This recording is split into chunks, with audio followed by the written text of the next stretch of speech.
Good afternoon, everyone. Good afternoon, sir. Good afternoon, sir. Good Good afternoon, sir. Good afternoon, sir.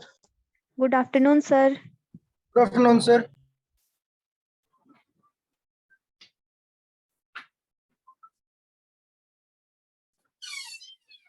Last class में हम लोग Hermitian और skew Hermitian matrix के बारे में हमने डिस्कस किया था, तो उसी को आगे कंटिन्यू करेंगे। नेक्स्ट हम Hermitian and skew Hermitian matrix से रिलेटेड कुछ इंपॉर्टेंट पॉइंट्स के बारे में डिस्कस करेंगे। और ये जो पॉइंट्स हैं, इनमें से कुछ पॉइंट्स जो सिमेट्रिक और स्क्यू सिमेट्रिक मैट्रिक्स के लिए हमने डिस्कस किया था, इंपॉर्टेंट पॉइंट्स उनसे सिमिलर है। ठीक है, कल हमने देखा था जो रियल सिमेट्रिक मैट्रिक्स है वो हर्मिशियन नेचर का भी होता है और real skew symmetric matrix skew Hermitian nature का भी होता है। इसीलिए सिमेट्रिक मैट्रिक्स और स्क्यू सिमेट्रिक मैट्रिक्स के कुछ properties Hermitian and skew Hermitian matrix के लिए भी वैलिड होते हैं, सिमिलर टाइप के प्रॉपर्टीज है। ठीक है, तो देखिए फर्स्ट पॉइंट जो लिखा गया है ये सिमेट्रिक और स्क्यू सिमेट्रिक मैट्रिक्स जैसा ही है। कल हमने पढ़ा था every square matrix can be written as a linear combination of Hermitian and symmetric and skew symmetric matrix. किसी भी स्क्वायर मैट्रिक्स को हम सिमेट्रिक और स्क्यू सिमेट्रिक मैट्रिक्स के लीनियर कॉम्बिनेशन में लिख सकते हैं। यहां पे देखिए क्या लिखा गया, every square matrix can be written as a linear combination of Hermitian and skew Hermitian matrix। किसी भी स्क्वायर मैट्रिक्स को हम Hermitian and skew Hermitian matrix के लीनियर कॉम्बिनेशन में लिख सकते हैं। यहाँ पे जो एक्सप्रेशन लिखा गया है, A is an arbitrary square matrix, जिसको आप इस तरीके से लिख सकते हैं।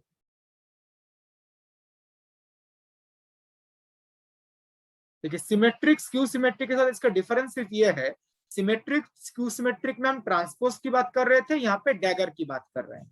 तो A equal to 1/2 A plus A dagger plus 1/2 A minus A dagger. इसमें जो फर्स्ट पार्ट है ये चेक करके देखिए, फर्स्ट पार्ट जो है वो एक हर्मिशियन मैट्रिक्स है।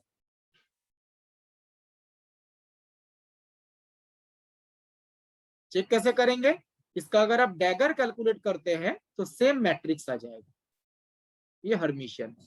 और जो सेकंड पार्ट है ये स्क्यू हर्मिशियन मैट्रिक्स है।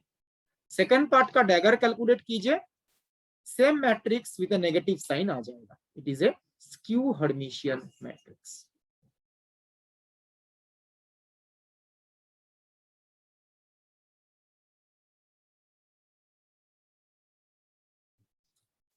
तो किसी भी स्क्वायर मैट्रिक्स को हम हर्मिशियन और स्क्यू हर्मिशियन के लीनियर कॉम्बिनेशन लिख सकते हैं। अगर आपको पूछा जाए जो स्क्वायर मैट्रिक्स ए है इसका हर्मिशियन पार्ट कैलकुलेट कीजिए, तो इस स्क्वायर मैट्रिक्स ए का हर्मिशियन पार्ट क्या होगा, 1/2 A प्लस ए डैगर। और ए मैट्रिक्स का स्क्यू हर्मिशियन पार्ट क्या है, 1/2 A minus A dagger. This is the Hermitian part of the matrix, this is the skew Hermitian part. ठीक है, check करने का तरीका जो बताया गया, हर्मिशियन के लिए डैगर कैलकुलेट करेंगे तो सेम मैट्रिक्स आएगा, स्क्यू हर्मिशियन के लिए डैगर कैलकुलेट करेंगे तो एक extra minus sign, negative sign आ जाएगा। ओके, सेकंड पॉइंट, ये भी सिमेट्रिक और स्क्यू सिमेट्रिक मैट्रिक्स जैसा ही है। ठीक है, देखिए क्या बोला गया है, if A and B are Hermitian matrices, A भी हर्मिशियन मैट्रिक्स है, B भी हर्मिशियन मैट्रिक्स है, then their product AB and BA Hermitian होगा या स्क्यू हर्मिशियन होगा। क्या बोला गया है, the product will be Hermitian matrix if A and B commutes with each other. Product Hermitian matrix होगा अगर A और B एक दूसरे के साथ कम्यूट करता है, AB equal to BA। And product will be a skew Hermitian matrix if A and B anti commutes with each other. Product skew Hermitian matrix कब होगा, जब A B एक दूसरे के साथ एंटी कम्यूट करता है। तो A भी हर्मिशियन मैट्रिक्स है, B भी हर्मिशियन मैट्रिक्स है, उनका प्रोडक्ट हर्मिशियन मैट्रिक्स कब होगा, जब A एंड B कम्यूट करता है। प्रोडक्ट स्क्यू हर्मिशियन कब होगा, जब A and B anti commute करता है। ठीक है। नाउ अगर ऐसा हो, एक हर्मिशियन मैट्रिक्स और एक स्क्यू हर्मिशियन मैट्रिक्स, इनमें से एक हर्मिशियन हो एक स्क्यू हर्मिशियन हो, तब क्या होगा देखिए। मैं आगे प्रोसीड कर रहा हूं।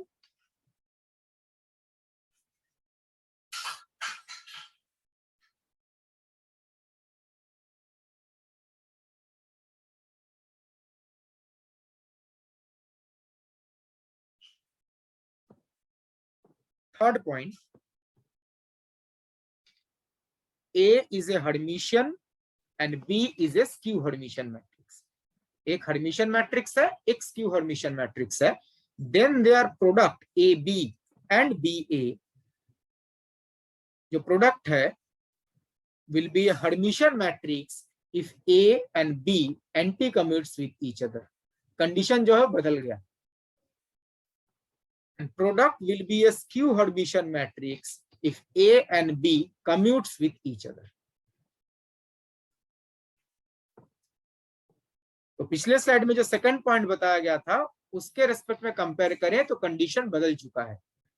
सेकंड पॉइंट में क्या था, दोनों हर्मिशियन थे. इस केस में एक हर्मिशियन मैट्रिक्स है, दूसरा स्क्यू हर्मिशियन है, तो इनका प्रोडक्ट हर्मिशियन होगा जब A and B anti commute करेगा.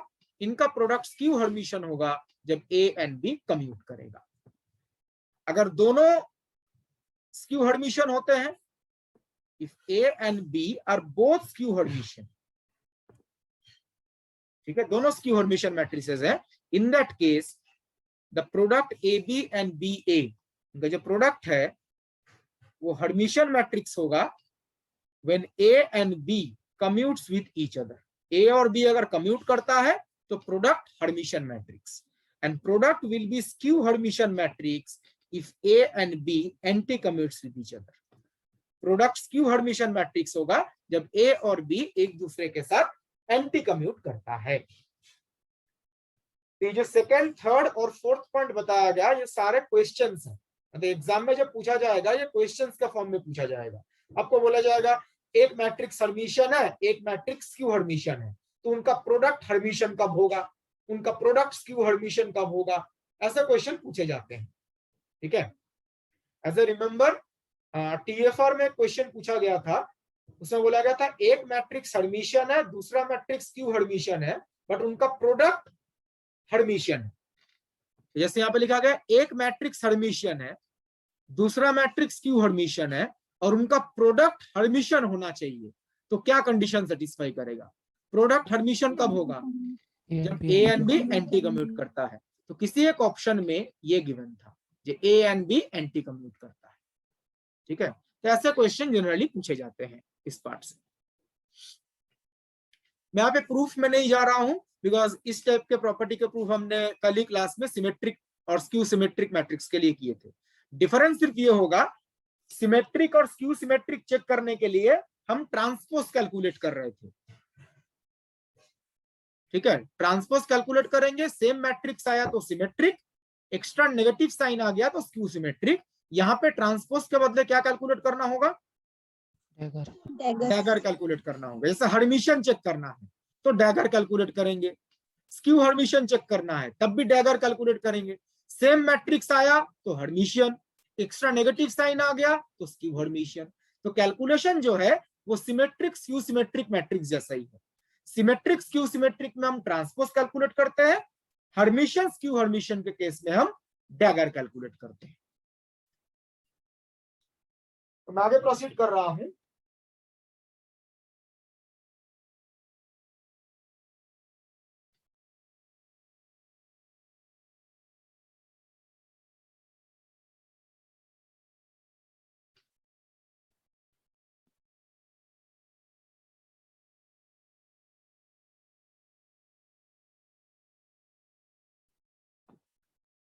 नेक्स्ट, फिफ्थ एंड सिक्स्थ, यहाँ पे भी दो पॉइंट्स, दो प्रॉपर्टीज हैं. क्या बोला गया है? A and B are Hermitian matrices. A और बी क्या है? Hermitian matrix. A Hermitian, B भी Hermitian. Then their commutator bracket will be a skew Hermitian matrix. ये प्रॉपर्टी क्वांटम मैकेनिक्स में भी आप लोग इसके एग्जांपल देखते हैं। तो क्या बोला गया है, ए हर्मिशियन है, बी भी हर्मिशियन है, उनका जो कम्यूटेटर ब्रैकेट है वो स्क्यू हर्मिशियन होगा। तो commutator bracket of two Hermitian matrices is always a skew Hermitian matrix. Repeating, commutator bracket of two Hermitian matrices is always a skew Hermitian matrix. दो Hermitian matrix का commutator bracket always skew Hermitian होता है। ये काफी आसानी से आप proof कर सकते हैं। ऐसा क्यों है? commutator bracket क्या होगा? skew Hermitian। तो A and B इनका जो commutator bracket है इसका डैगर कैलकुलेट करते हैं। कम्यूटेटर ब्रैकेट क्या होता है? A B minus B A.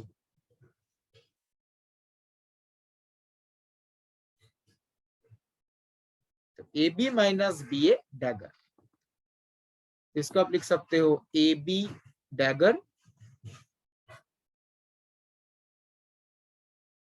Minus B A dagger.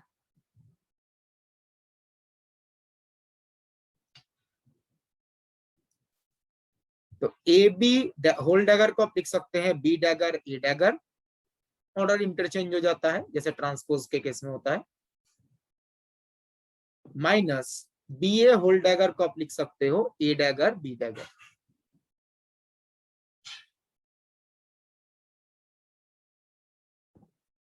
तो ए हर्मिशियन है, बी भी हर्मिशियन है, तब देखिए B dagger equal to B, A dagger equal to A. तो B A minus A B, यहां से अगर आप माइनस कॉमन लेते हो बेसिकली जो कम्यूटेटर ब्रैकेट है वही आ जाएगा। माइनस कॉमन लेंगे तो A B minus B A is minus commutator bracket of A B.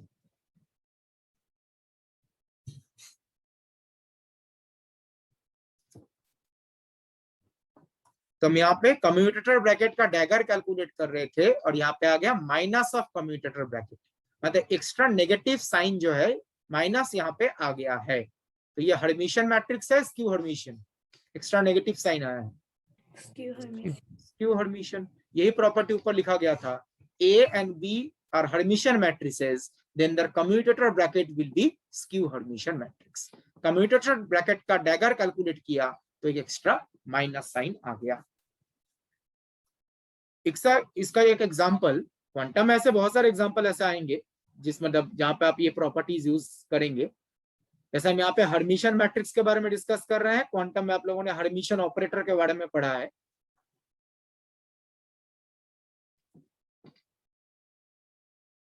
In quantum mechanics commutator bracket of x and P x कितना होता है? Iota h cut. ओके, अब यहाँ पे आप नोटिस करो जो एक्स है पोजीशन ऑपरेटर, ये भी हर्मिशियन मैट्रिक्स है, हर्मिशियन ऑपरेटर है, तो दिस इज हर्मिशियन। जो लीनियर मोमेंटम ऑपरेटर है वो भी हर्मिशियन ऑपरेटर होता है। अभी हमने पढ़ा दो हर्मिशियन मैट्रिक्स का या दो हर्मिशियन ऑपरेटर का commutator bracket always skew Hermitian होता है, ऑलवेज। आप चेक करके देखिए आयोटा एच कट, इसका अगर आप डैगर कैलकुलेट करो, ये तो एक नंबर ही है ना, आयोटा एच कट, नंबर का डैगर कैलकुलेट करने का क्या मतलब होता है? उसका कॉम्प्लेक्स कॉन्जुगेट। तो नंबर का डैगर मतलब उसका कॉम्प्लेक्स कॉन्जुगेट। तो इसका कॉम्प्लेक्स कॉन्जुगेट कितना आएगा? Minus iota h cut.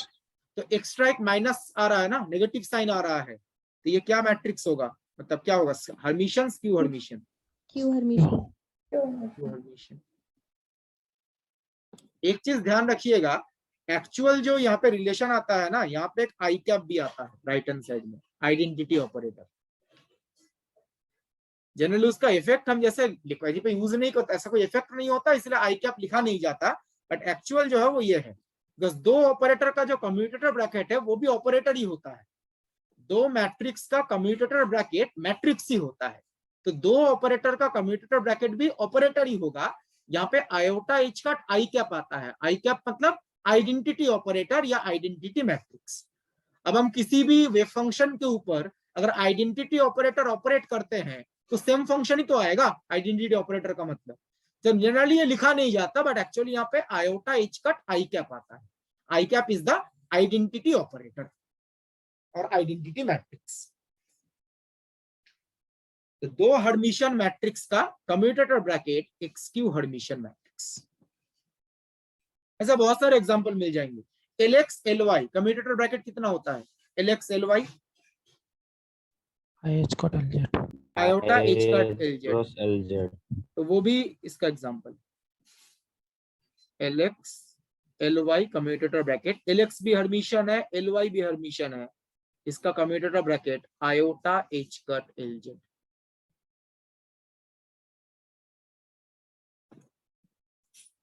LX Hermitian है, एलवाई हर्मिशियन है, कम्यूटेटर ब्रैकेट ये आएगा। इसमें एलजेड हर्मिशियन है बिकॉज फिजिकल ऑब्जर्वेबल को रिप्रेजेंट करता है, बट जब आप डैगर कैलकुलेट करेंगे आयोटा का डैगर माइनस आयोटा आ जाएगा, इस आयोटा की वजह से एक्सट्रैक्ट नेगेटिव साइन आ जाएगा, तो ये स्क्यू हर्मिशियन है। तो एलएक्स एलवाई हर्मिशियन, उनका कम्यूटेटर ब्रैकेट स्क्यू हर्मिशियन। मुझे जहां तक ध्यान है क्वेश्चन नेट एग्जामिनेशन में ही पूछा गया था, मतलब वो क्वेश्चन तो क्वांटम मैकेनिक्स के रेस में पूछा गया था ऑपरेटर फॉर्म में, बट उसमें यही प्रॉपर्टी यूज करना था। ये दो हर्मिशियन मैट्रिक्स का commutator bracket always skew Hermitian matrix होता है। ठीक है, इसी से क्वेश्चन सॉल्व हो जाएगा। 6th point, if A and B are Hermitian matrices, A and B दोनों ही क्या है? Hermitian matrix, then their sum and difference will also be a Hermitian matrix. And in simple language, दो Hermitian matrix का सम Hermitian matrix होता है, दो Hermitian matrix का डिफरेंस हर्मिशियन मैट्रिक्स होता है। Sum of two Hermitian matrices is also a Hermitian matrix. Difference of two Hermitian matrices is also a Hermitian matrix. ठीक है, ये आप काफी आसानी से प्रूव कर सकते हैं, कुछ मुश्किल नहीं है, बस डैगर कैलकुलेट कीजिए, सेम मैट्रिक्स आ जाएगा। A minus B whole dagger, तो बेसिकली आएगा A dagger minus B dagger,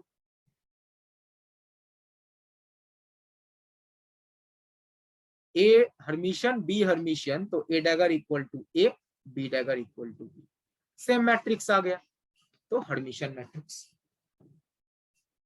तो हर्मिशियन मैट्रिसेस का सम भी हर्मिशियन मैट्रिक्स होता है, हर्मिशियन मैट्रिसेस का डिफरेंस जो है वो भी हर्मिशियन मैट्रिक्स है। तो मैं आगे प्रोसीड कर रहा हूं, आई थिंक क्लियर है ये।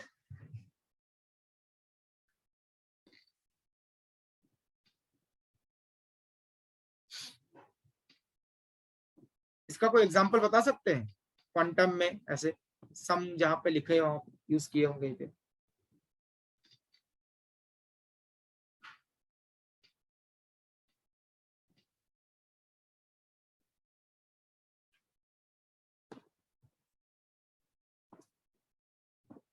जब ये हैमिल्टोनियन लिखते हैं किसी भी क्वांटम मैकेनिकल सिस्टम का, वो इक्वल टू बेसिकली क्या होता है? Kinetic energy operator plus potential energy operator. Hamiltonian होता है kinetic energy plus potential energy. अब देखिए काइनेटिक एनर्जी जो है वो भी हर्मिशियन है, पोटेंशियल एनर्जी ऑपरेटर वो भी हर्मिशियन है, इसका सम भी क्या है? हर्मिशियन। तो दो हर्मिशियन ऑपरेटर का जो सम है वो भी हर्मिशियन होता है, ये एग्जांपल है।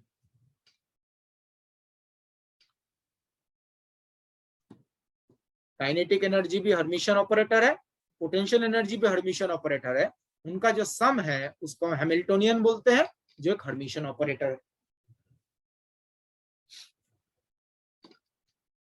तो मैं आगे प्रोसीड कर रहा हूं।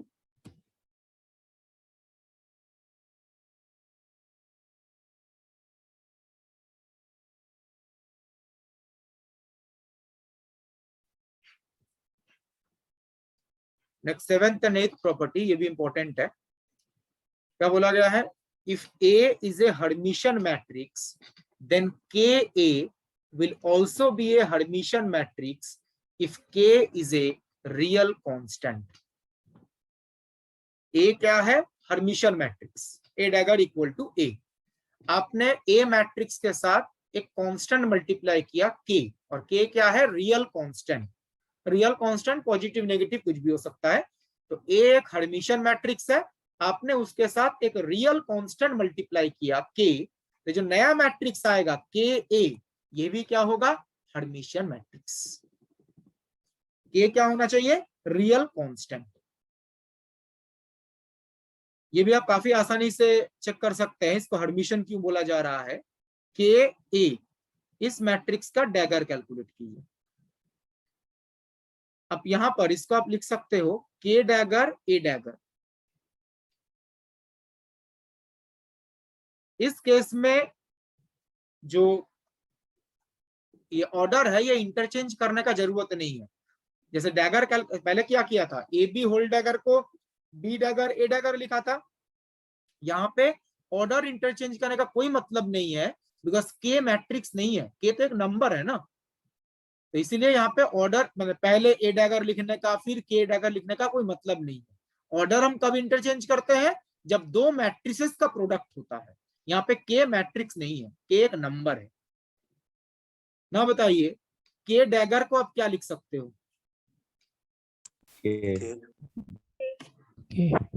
मतलब इन जनरल हम लिख सकते हैं के स्टार, बिकॉज नंबर है, और सिंस ये रियल कांस्टेंट है तो वो के आ जाएगा। ए डैगर को ए, ये के ए आ जाएगा। तो के डैगर को हम लिख सकते हैं के स्टार, बिकॉज के इज ए नंबर, के एक नंबर है।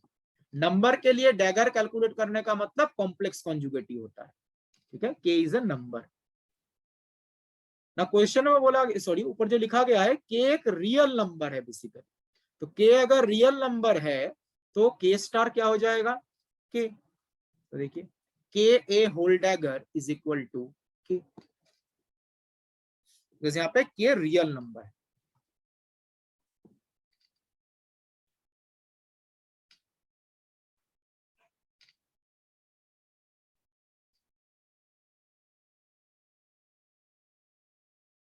ठीक है, इसका एग्जांपल जैसे आप लोग क्वांटम मैकेनिक्स में पढ़ते हैं, position operator, momentum operator, kinetic energy operator, angular momentum operator, सारे क्या होते हैं, हर्मिशन ऑपरेटर्स।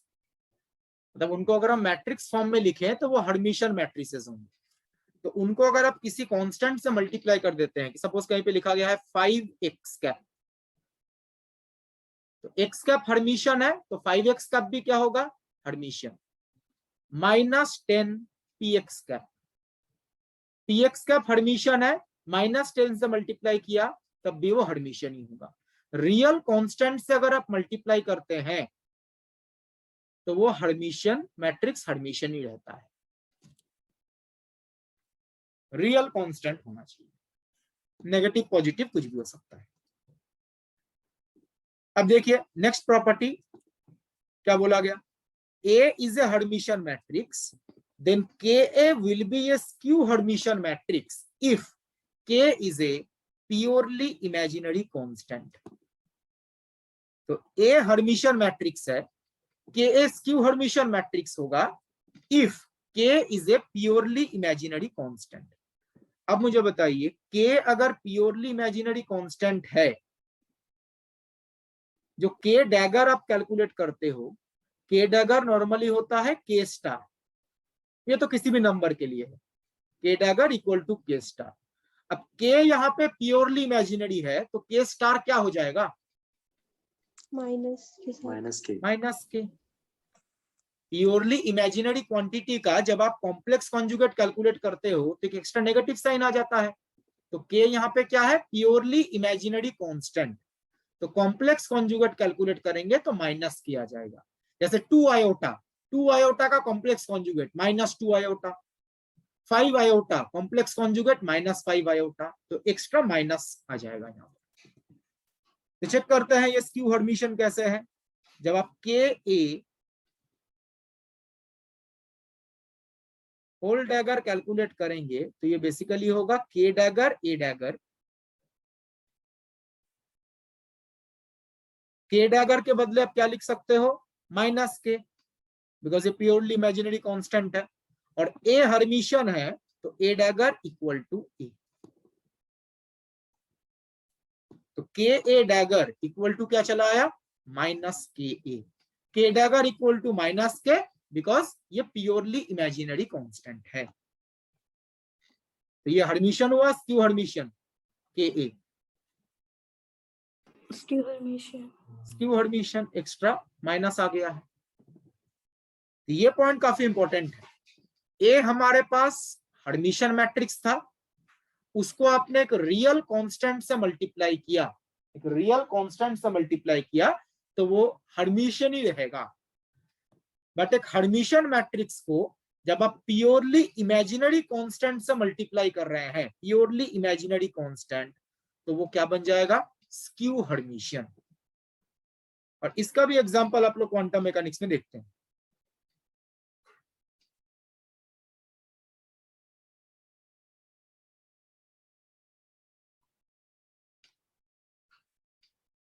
आप यहाँ पे देखिए क्वांटम मैकेनिक्स में जब आप Lx Ly या सपोज स्पिन एंगुलर मोमेंटम से एग्जांपल लेते हैं, Sx Sy spin angular momentum का x कंपोनेंट y कंपोनेंट, इन दोनों का जब आप कम्यूटेटर ब्रैकेट कैलकुलेट करते हो Sx और Sy का, ठीक है, इन दैट केस ये आता है आयोटा h कट Sz।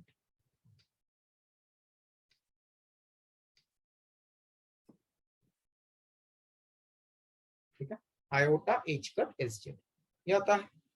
तो अब मुझे बताइए ये जो है ये हर्मिशन है या स्क्यू हर्मिशन है? स्क्यू हर्मिशन, बिकॉज देखिए दो तरीके से समझ, एक तो कम्यूटेटर ब्रैकेट वाले प्रॉपर्टी से समझ सकते हैं, दूसरा है Sz हर्मिशन है, Sz हर्मिशन है और मल्टीप्लाई किससे किया गया है, आयोटा h कट से, मतलब प्योरली इमेजिनरी क्वांटिटी से। तो Sz एक हर्मिशन ऑपरेटर है, आपने प्योरली इमेजिनरी क्वांटिटी से मल्टीप्लाई किया।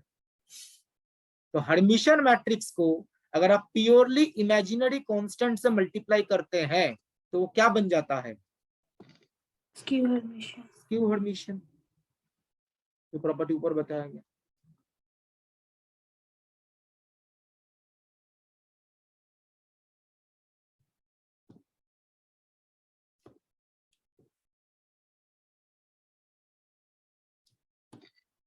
Clear everyone? ठीक है, तो मैं आगे प्रोसीड कर रहा हूं।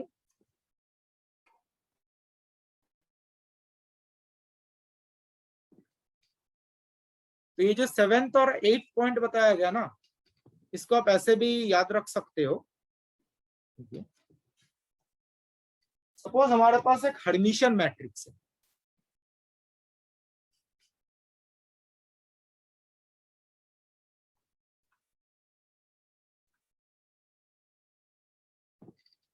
हर्मिशन मैट्रिक्स को अगर आपने रियल नंबर से मल्टीप्लाई किया तो क्या बन जाएगा, मतलब क्या होगा, ये हर्मिशन ही रहेगा। रियल नंबर से मल्टीप्लाई करने पे नेचर चेंज नहीं होता। अगर आपने प्योरली इमेजिनरी नंबर से मल्टीप्लाई किया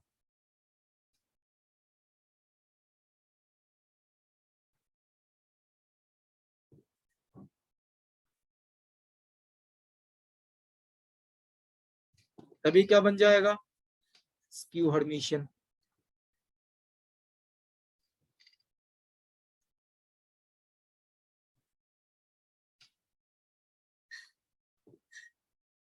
अगर आपने कॉम्प्लेक्स नंबर से मल्टीप्लाई किया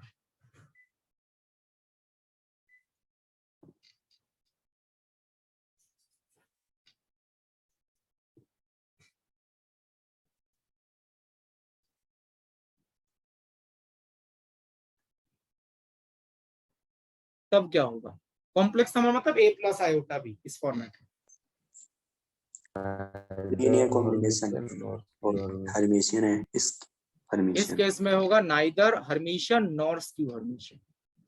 अगर कॉम्प्लेक्स नंबर से अगर आपने मल्टीप्लाई किया तो neither Hermitian nor skew Hermitian.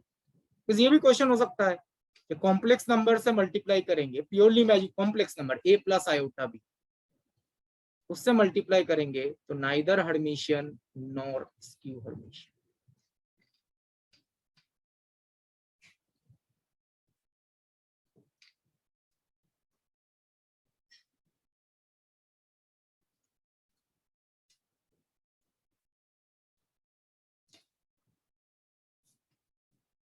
Suppose जो ओरिजिनल मैट्रिक्स है, यहाँ पे हमने उसको हर्मिशियन लिया, जो ओरिजिनल मैट्रिक्स है, जो ओरिजिनल मैट्रिक्स है वो अगर स्क्यू हर्मिशियन है, ये भी ऐसा भी तो हो सकता है, जो ओरिजिनल मैट्रिक्स है वो स्क्यू हर्मिशियन।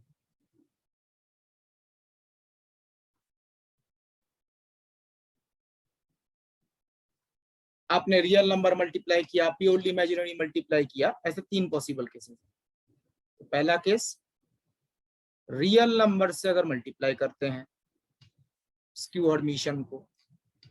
दूसरा केस, अगर प्योरली इमेजिनरी से मल्टीप्लाई करते हैं तो क्या होगा।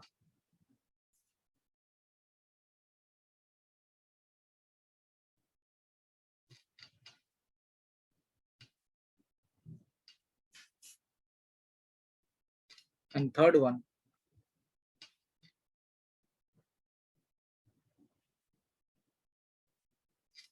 अगर कॉम्प्लेक्स से मल्टीप्लाई करते हैं तब क्या होगा।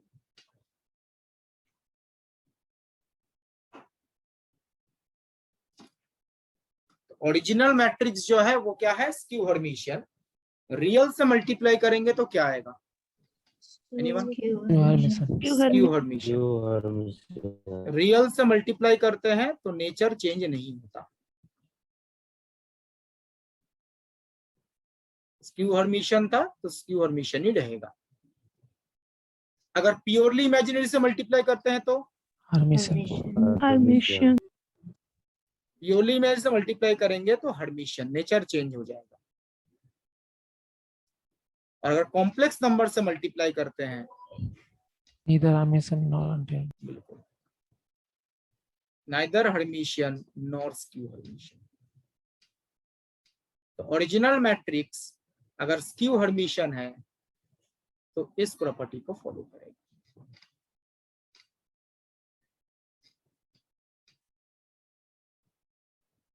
किसी को कोई डाउट है इसमें तो प्लीज आस्क।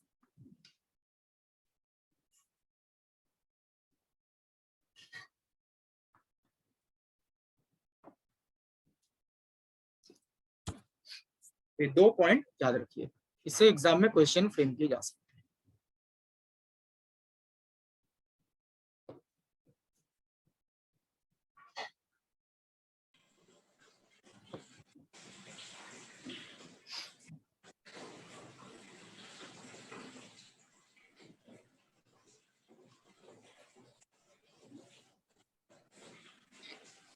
तो मैं आगे प्रोसीड कर रहा हूं।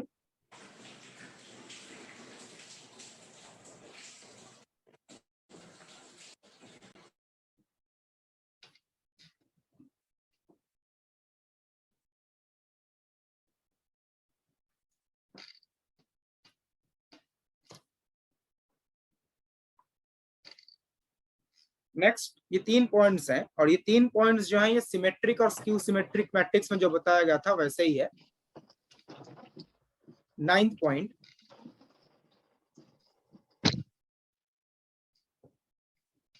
If A is a Hermitian matrix, A अगर हर्मिशियन मैट्रिक्स है, then A to the power n where n is a positive integer will also be a Hermitian matrix. तो अगर A हर्मिशियन मैट्रिक्स है तो A का कोई भी integer power लीजिए, positive integer power a square, a cube, a to the power 4, ये सारे क्या होंगे, हर्मिशियन मैट्रिसेस।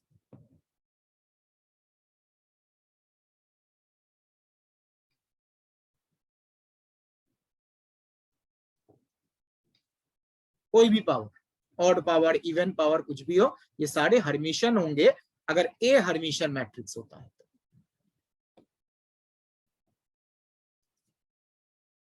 Now, A अगर स्क्यू हर्मिशियन हुआ तो क्या होगा, 10th पॉइंट देखिए, if A is a skew Hermitian matrix then A to the power n will be a Hermitian matrix if n is a even integer.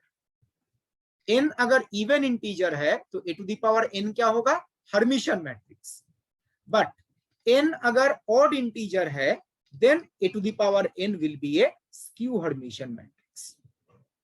तो जो original matrix है a वो skew Hermitian matrix है। तो इसका अगर आप पावर कैलकुलेट करें, अगर इवन पावर है a square a to the power 4 a to the power 6 तो हर्मिशियन मैट्रिक्स होगा, और अगर ऑड पावर है a cube a to the power 5 तो स्क्यू हर्मिशियन मैट्रिक्स होगा।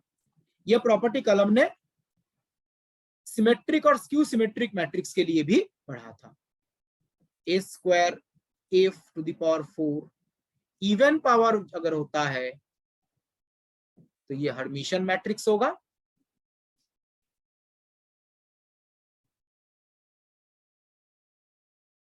और अगर ऑड पावर होता है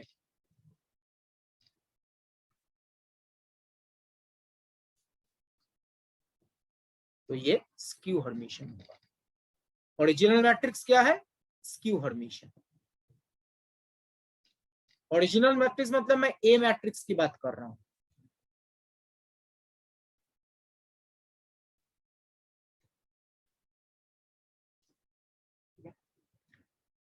लास्ट 11 पॉइंट जो है देखिए, if A is a Hermitian matrix then A inverse will also be a Hermitian matrix.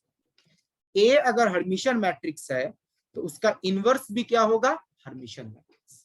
तो हर्मिशियन मैट्रिक्स का इनवर्स भी हर्मिशियन मैट्रिक्स होता है।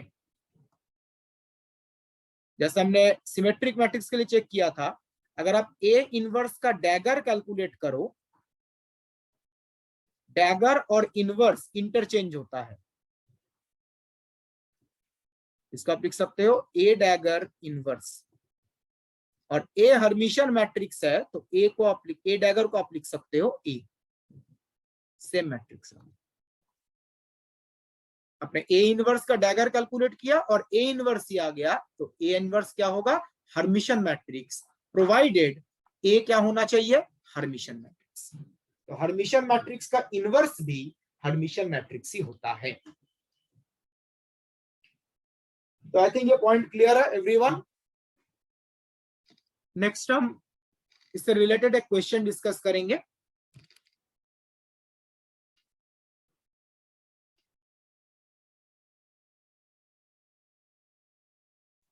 मैं आगे प्रोसीड कर रहा हूं। एक मिनट,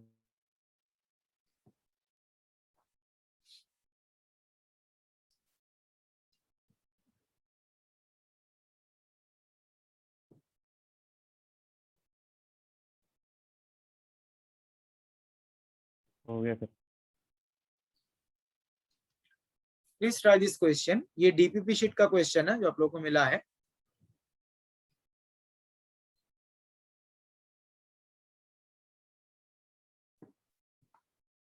इसमें पूछा गया है, if A and B are Hermitian matrices, ये गिवन है, ए बी दोनों ही हर्मिशियन मैट्रिक्स है, then which of the following matrices will be neither Hermitian nor skew Hermitian. चार ऑप्शंस है, उनमें से कौन सा हर्मिशियन, हर्मिशियन भी नहीं होगा, स्क्यू हर्मिशियन भी नहीं होगा। डी। डी ऑप्शन बिल्कुल सही। डी। जो डी ऑप्शन है इसमें आप चेक करके देखो, देखो कैलकुलेट करने के दो तरीके हैं। एक तो आप डैगर कैलकुलेट कर लो, ठीक है, उससे पता चल जाएगा। आसान तरीका देखिए ये है, अगर आप डैगर कैलकुलेट नहीं करना चाहते हैं, यहाँ पे जो ए है वो हर्मिशियन है, ए हर्मिशियन है तो 2a भी क्या होगा, हर्मिशियन है, skew Hermitian, Hermitian. Real constant से मल्टीप्लाई किया गया, और 5 आयोटा बी क्या होगा, क्यू हर्मिशियन। बिकॉज यहाँ पे बी हर्मिशियन मैट्रिक्स है, प्योरली इमेजिनरी से मल्टीप्लाई किया गया 5 आयोटा से, तो ये 5 आयोटा बी क्या बन जाएगा, स्क्यू हर्मिशियन। तो एक पार्ट हर्मिशियन है, एक पार्ट स्क्यू हर्मिशियन है, तो हर्मिशियन और स्क्यू हर्मिशियन को अगर आप ऐड करते हैं तो वो क्या मैट्रिक्स बनेगा, neither Hermitian nor skew Hermitian.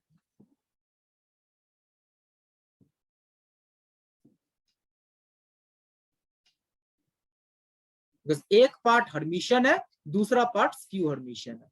जैसे अगर आप इवन फंक्शन और ऑड फंक्शन को ऐड करते हैं, इवन फंक्शन ऑड फंक्शन को ऐड करते हैं, तो क्या बनेगा? Neither even nor odd. जैसे साइन क्या है? साइन ऑड फंक्शन है और कॉस क्या होता है? Even function. लेकिन कोई अगर आपको पूछे cos x plus sine x क्या है, तब का आंसर क्या होगा? cos x plus sine x, Neither even nor odd. Neither even nor odd. तो even function plus odd function neither even nor odd होता है। तो वैसे ही एक पार्ट हर्मिशियन है, एक पार्ट स्क्यू हर्मिशियन है, तो वो neither Hermitian nor skew Hermitian होगा। या आप इसका दूसरा तरीका है, ये तो एक तरीका है ही, दूसरा तरीका है आप इसका डैगर कैलकुलेट कर लो। ये सेम मैट्रिक्स भी नहीं आएगा, same matrix with negative sign भी नहीं आएगा। इसका अगर आप डैगर कैलकुलेट करो, ये आएगा 2a माइनस 5 आयोटा b। तो ये क्या हर्मिशियन या स्क्यू हर्मिशियन का प्रॉपर्टी सेटिस्फाई कर रहा है? हर्मिशियन होता तो एग्जैक्टली सेम मैट्रिक्स आता, और स्क्यू हर्मिशियन है तो एक्स्ट्रा नेगेटिव साइन आ जाता। और नेगेटिव साइन आने का मतलब दोनों के साथ नेगेटिव आना चाहिए ना, सिर्फ एक के साथ थोड़ी ना आएगा। इस पूरे के साथ नेगेटिव आना चाहिए था, पूरे के साथ नेगेटिव कहाँ आया है? तो ये हर्मिशियन भी नहीं है, स्क्यू हर्मिशियन भी नहीं है। ठीक है, सर तो ये तरीका है। सर कौन सा होगा? Option B. Option B Hermitian होगा। देखिए ऑप्शन बी जो गिवन है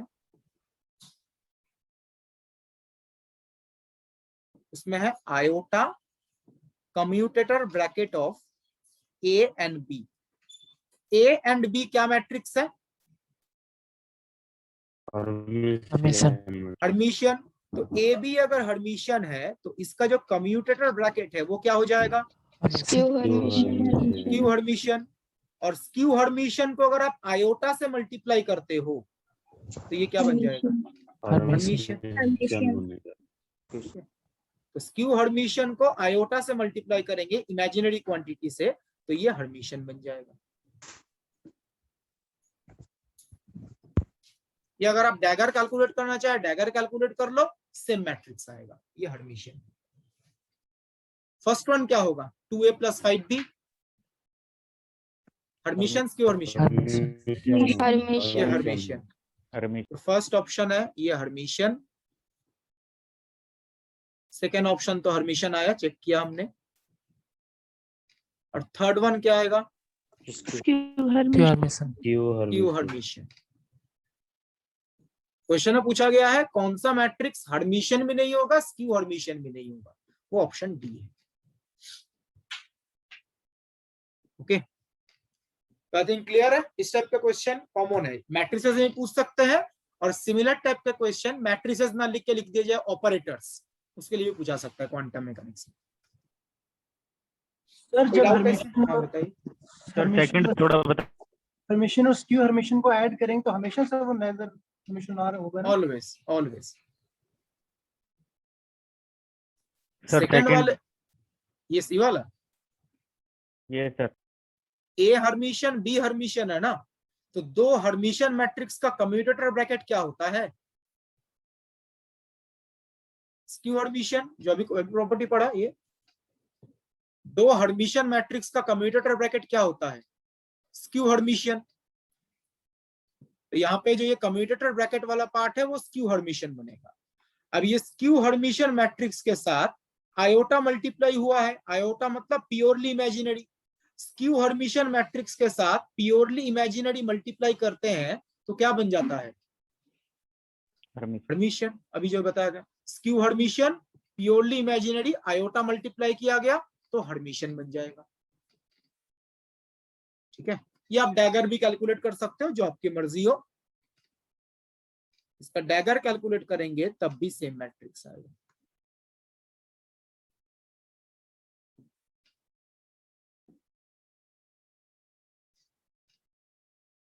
यहाँ पे कम्यूटेटर ब्रैकेट का जो डेफिनेशन है वो यूज कीजिए, फिर डैगर कैलकुलेट कीजिए, ये सेम मैट्रिक्स आ जाएगा। तो ये हर्मिशियन है, ऐसे भी चेक कर सकते हैं।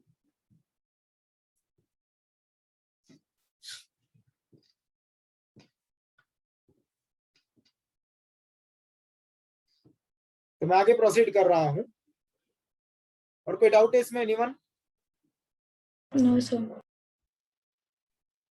सो मैट्रिसेस में जो नेक्स्ट पार्ट है वो है orthogonal and unitary matrices. But orthogonal और यूनिटरी मैट्रिसेस के जो प्रॉपर्टीज हैं वो समझने के लिए पहले हम थोड़ा सा dot product and inner product of vectors के बारे में डिस्कस करेंगे। तो नेक्स्ट पार्ट जो है वो वेक्टर्स का है, बट ये चीज ऑर्थोगोनल एंड यूनिटरी मैट्रिसेस के प्रॉपर्टीज को समझने में हमें हेल्प करेगा।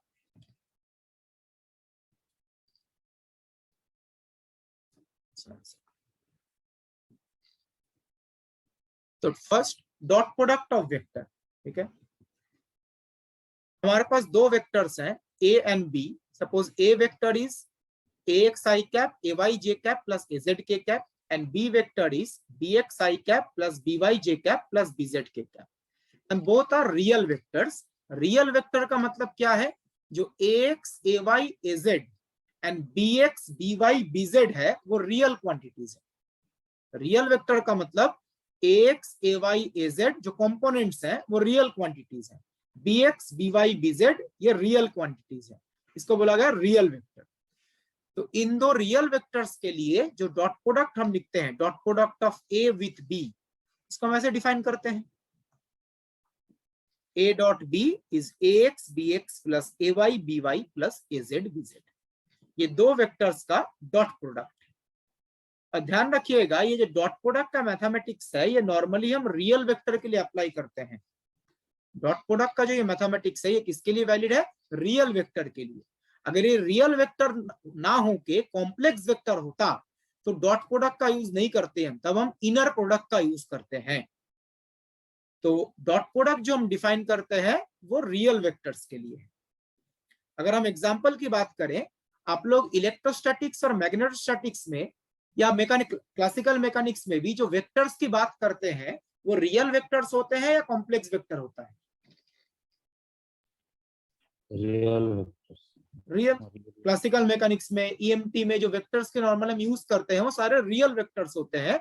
तो वहां पे हम क्या यूज करते हैं? Dot product A dot B. वहां पे इनर प्रोडक्ट का सच कोई काम नहीं है। लेकिन कॉम्प्लेक्स वेक्टर का यूज कहां पे करते हैं? एनीवन पढ़ा है आप लोगों ने सिलेबस में? आप लोगों को कॉम्प्लेक्स वेक्टर का यूज क्वांटम मैकेनिक्स में होता है। क्वांटम मैकेनिक्स में पार्टिकल का जो वेव फंक्शन है साई, उसको केट साई भी तो बोला जाता है। Wave function of the particle जो है उसको केट साई से रिप्रेजेंट नहीं करते, और केट साई क्या है? स्टेट वेक्टर ही तो बोला जाता है, ठीक है। तो वहां पे जो केट साई होता है वो रियल वेक्टर होता है या कॉम्प्लेक्स वेक्टर? जो वेव फंक्शन को हम स्टेट वेक्टर बोलते हैं, कॉम्प्लेक्स वेक्टर, बिल्कुल सही। तो कॉम्प्लेक्स वेक्टर में कभी भी हम डॉट प्रोडक्ट यूज नहीं करते हैं। इसलिए आपको देखा होगा क्वांटम मैकेनिक्स में कभी भी डॉट प्रोडक्ट यूज नहीं किया जाता। क्वांटम मैकेनिक्स में जो वेव फंक्शन होता है उसको हम स्टेट वेक्टर से भी रिप्रेजेंट कर सकते हैं, और स्टेट वेक्टर एक कॉम्प्लेक्स वेक्टर है। तो ये जो डॉट प्रोडक्ट वाला मैथमेटिक्स है ये सिर्फ रियल वेक्टर्स के लिए है। ईएमटी में, मैकेनिक्स में हम रियल वेक्टर के साथ डील करते हैं, तो वहां पे हम डॉट प्रोडक्ट का ही यूज करते हैं। एंड एज यू नो, जो डॉट प्रोडक्ट है that is commutative in nature. A dot B equal to B dot A. जो डॉट प्रोडक्ट है वो कम्यूटेटिव नेचर का है। जो ए डॉट बी का वैल्यू होगा वही बी डॉट ए का वैल्यू होगा, ठीक है, सेम। एंड जो मैग्नीट्यूड ऑफ द वेक्टर है, वेक्टर का जो मैग्नीट्यूड है उसको इस तरीके से रिप्रेजेंट कर सकते हैं।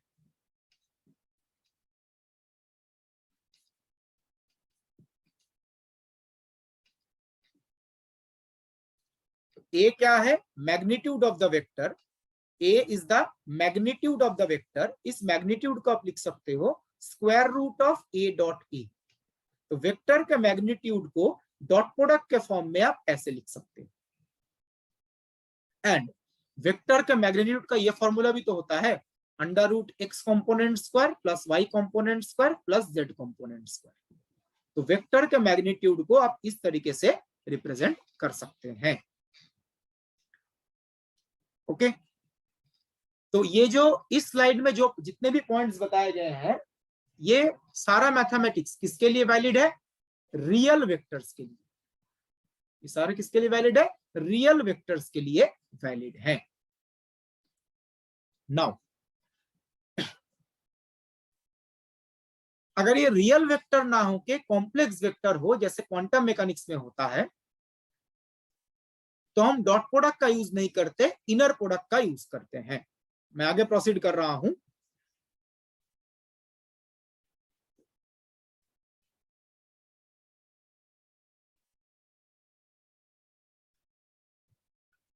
तो इनर प्रोडक्ट ऑफ वेक्टर्स, तो suppose we have two vectors, A vector ax i cap, ay j cap, az k cap, और इस वेक्टर को अगर मैट्रिक्स के फॉर्म में रिप्रेजेंट करना है तो हम कॉलम मैट्रिक्स का यूज करते हैं। और कॉलम मैट्रिक्स के एलिमेंट्स क्या हैं? जो वेक्टर के कंपोनेंट्स हैं वही मैट्रिक्स के एलिमेंट है। तो वेक्टर को हमें कॉलम मैट्रिक्स से भी रिप्रेजेंट कर सकते हैं। वेक्टर के जो कंपोनेंट्स होंगे वही कॉलम मैट्रिक्स के एलिमेंट्स होंगे, ax ay az।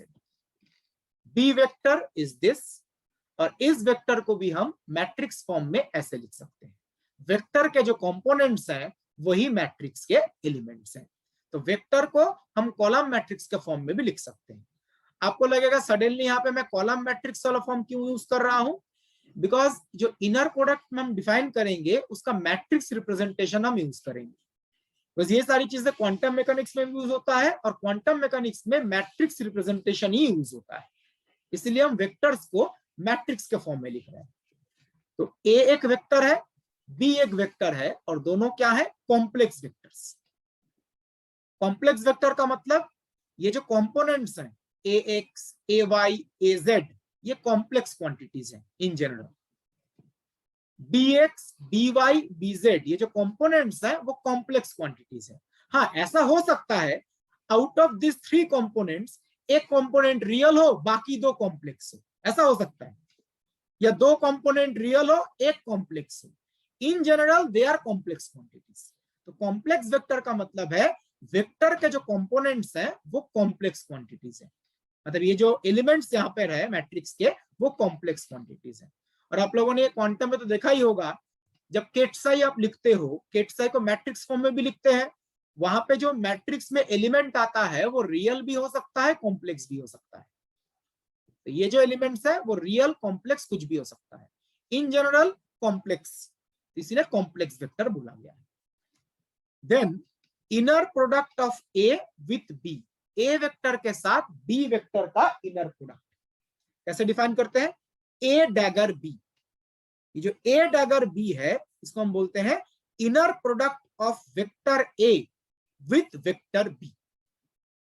ए डैगर बी, डैगर का मतलब ट्रांसपोज कॉन्जुगेट, जो हमने अभी मैट्रिसेस में पढ़ा है। तो ए डैगर बी का मतलब inner product of vector A with vector B. तो रियल वेक्टर्स के लिए हम क्या यूज करते हैं? Dot product A dot B. और कॉम्प्लेक्स वेक्टर के लिए हम डॉट प्रोडक्ट के बदले क्या यूज करते हैं? Inner product A dagger B. और इस टाइप का मैथमेटिक्स आप लोगों ने क्वांटम में भी देखा होगा। जैसे हम यहाँ पर दो वेक्टर का इनर प्रोडक्ट कैलकुलेट कर रहे हैं, क्वांटम में आप लोग दो वेव फंक्शंस का या दो स्टेट वेक्टर का इनर प्रोडक्ट कैलकुलेट करते हैं। यहाँ पे दो वेक्टर्स का इनर प्रोडक्ट है, क्वांटम में दो स्टेट वेक्टर्स का होता है, psi1 psi2 का इनर प्रोडक्ट।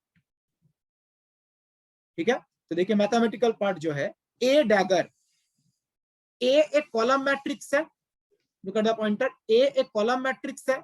डैगर का मतलब क्या होता है? Transpose conjugate. तो बताइए इस कॉलम मैट्रिक्स का ट्रांसपोज लेंगे तो क्या आएगा? रो में चाहिए। रो मैट्रिक्स आ जाएगा, एंड देन कॉम्प्लेक्स कॉन्जुगेट, तो ये आ जाएगा। तो A dagger is this, ax star, ay star, az star, row matrix के फॉर्म में। और B vector is this. Now simple matrix multiplication, ax star bx, ay star by, az star bz। This represents inner product of vector a with b, जो एक complex quantity है। जो हम dot product की बात करते हैं डॉट प्रोडक्ट में जो फाइनल रिजल्ट होता है वो एक रियल क्वांटिटी है। इस वेक्टर भी रियल है, उनका जो डॉट प्रोडक्ट होता है वो भी रियल क्वांटिटी होता है।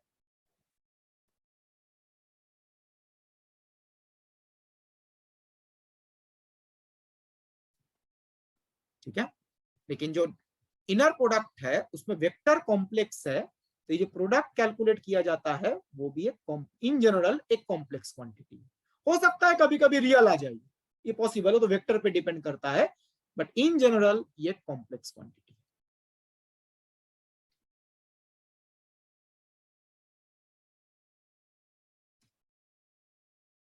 है। This is the inner product of vector A with vector B, A dagger B. Dot product में ए डॉट बी लिखते हैं, इनर प्रोडक्ट में ए dagger.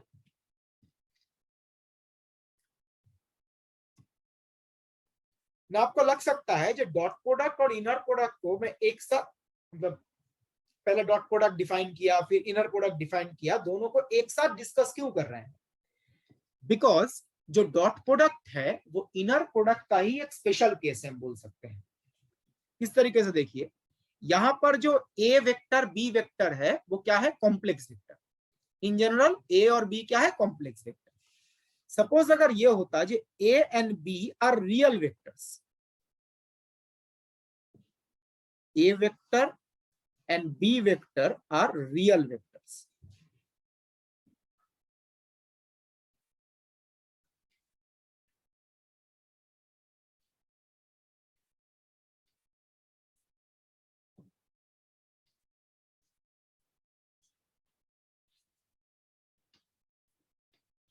Then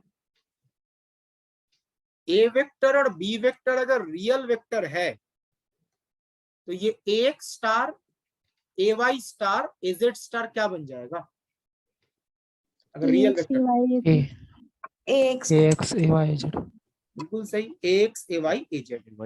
in that case तो A dagger B will be equal to AX BX, real vector है तो AX star AX बन जाएगा, plus AY BY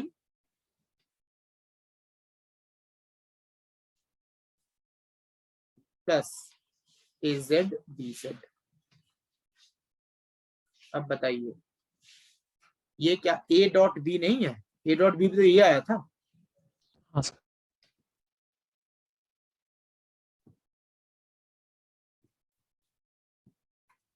इसका मतलब है अगर A and B real vector है, A और B अगर रियल वेक्टर होता है तो इनर प्रोडक्ट से जो रिजल्ट आएगा डॉट प्रोडक्ट से भी सेम रिजल्ट आएगा।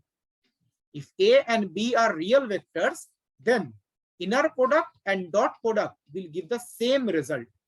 तो रियल वेक्टर्स के लिए आप इनर प्रोडक्ट यूज करो या डॉट प्रोडक्ट यूज करो, कोई फर्क नहीं पड़ेगा, बिकॉज दोनों सेम रिजल्ट देंगे।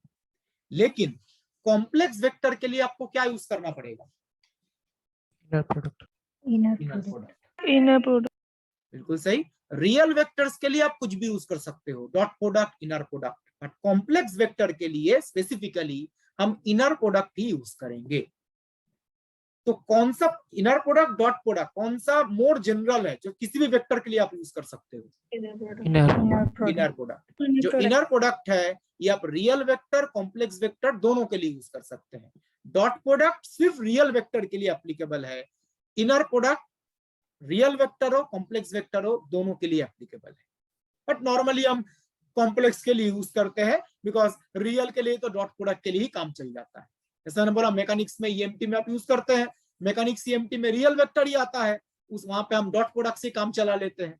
बट क्वांटम मैकेनिक्स में कॉम्प्लेक्स वेक्टर भी आता है, वहां पे हमें इनर प्रोडक्ट यूज करना ही पड़ता है।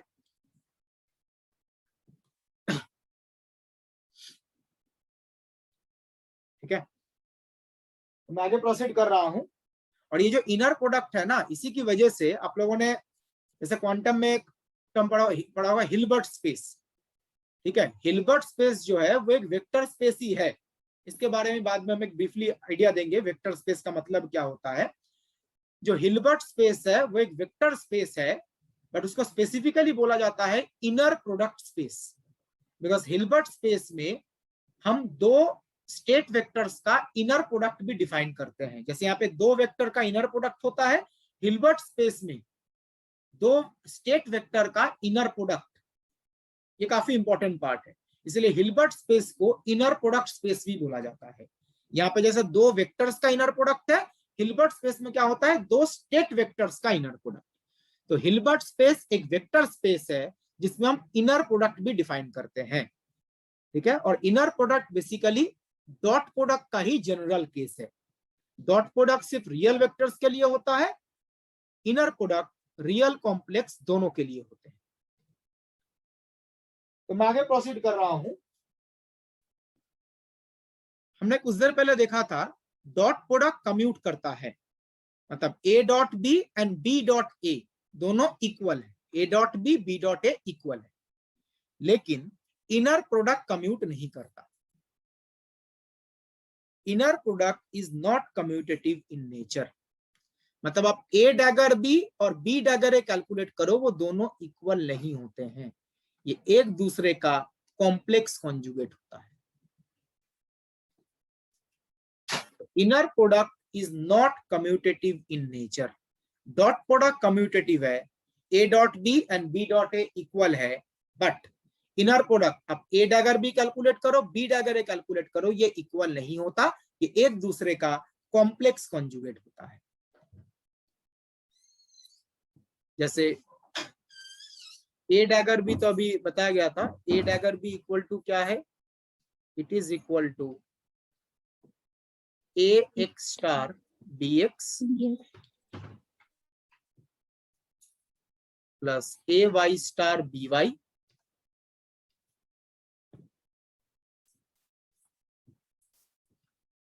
Plus A z star B z, ये होता है। This is inner product of A with B, A के साथ inner product of A with B, B के साथ ए का इनर प्रोडक्ट। ना अगर बी डैगर ए हो, यहाँ पे किसके कॉम्प्लेक्स कॉन्जुगेट्स आएंगे, बी बी के जो कंपोनेंट्स हैं, तो ये आएगा B X star A X plus B Y star A Y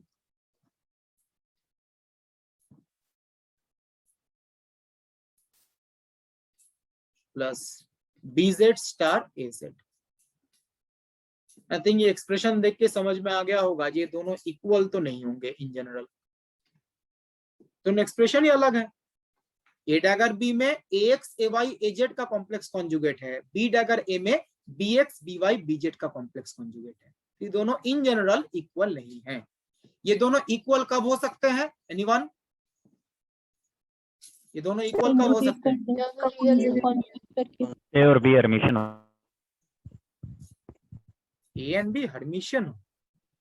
B तो वेक्टर्स है ना, ये मैट्रिक्स कॉन्जुगेट कर देंगे ना एक साइड पे, कम्यूट करना चाहिए रियल वेक्टर्स के लिए, मतलब ये जब रियल क्वांटिटीज हो, रियल वेक्टर्स के लिए दोनों इक्वल होंगे। ये सर ये रियल वेक्टर्स के लिए इक्वल होंगी, जैसे डॉट प्रोडक्ट में इक्वल होता है। कॉम्प्लेक्स वेक्टर में नॉर्मली ये दोनों इक्वल नहीं आते, रियल वेक्टर्स के लिए दोनों इक्वल है। नाउ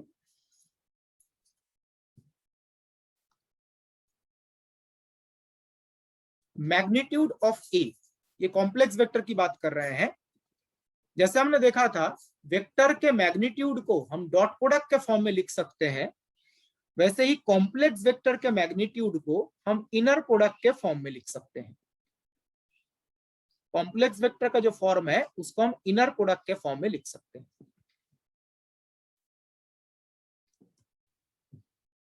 मैं थोड़ा पीछे जा रहा हूं, जैसे यहां पर लिखा गया था A magnitude of A is equal to square root A dot A.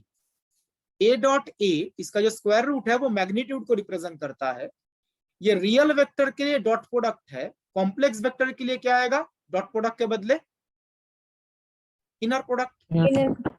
A dot A के बदले ए डैगर ए।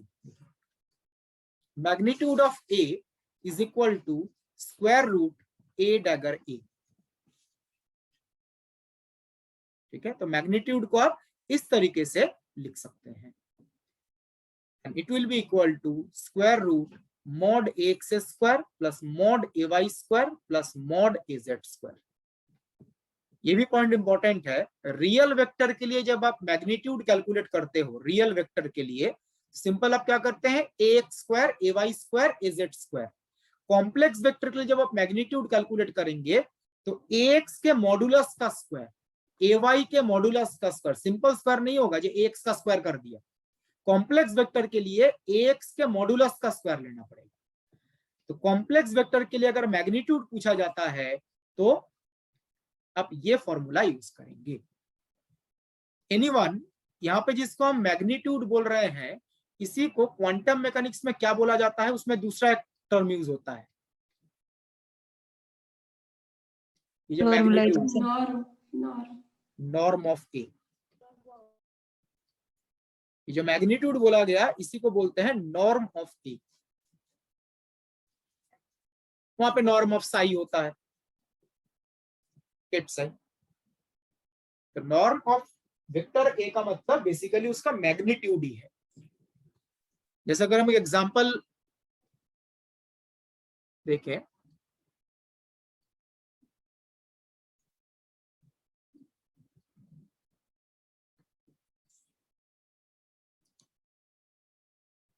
सपोज हमारे पास एक कॉम्प्लेक्स वेक्टर है। कॉम्प्लेक्स वेक्टर के लिए ना नॉर्मली मैट्रिक्स फॉर्म जो है वही यूज होता है। तो हमारे पास कॉम्प्लेक्स वेक्टर है 1 plus iota minus 7 iota 2। Suppose ये कॉम्प्लेक्स वेक्टर है, इसको एक कॉलम मैट्रिक्स के फॉर्म में लिखा गया है। ठीक है ना, आपको बोला गया इस वेक्टर का मैग्नीट्यूड बताइए।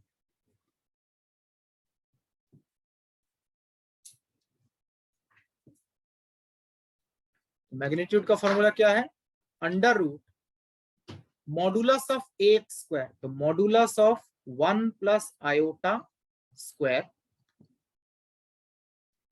Plus modulus of minus 7 iota square plus 2 तो रियल ही है तो सिंपल 2 स्क्वायर।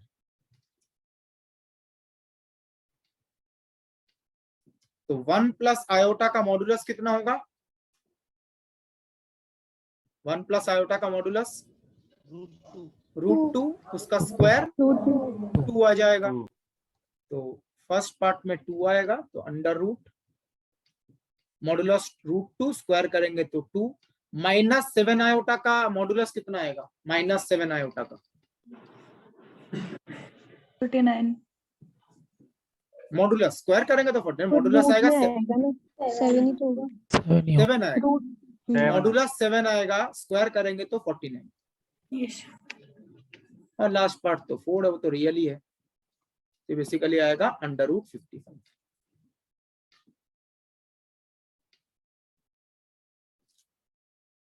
तो इस तरीके से हम कॉम्प्लेक्स वेक्टर को मैट्रिक्स के फॉर्म में लिखते हैं और उसका मैग्नीट्यूड जो है वो कैलकुलेट कर सकते हैं।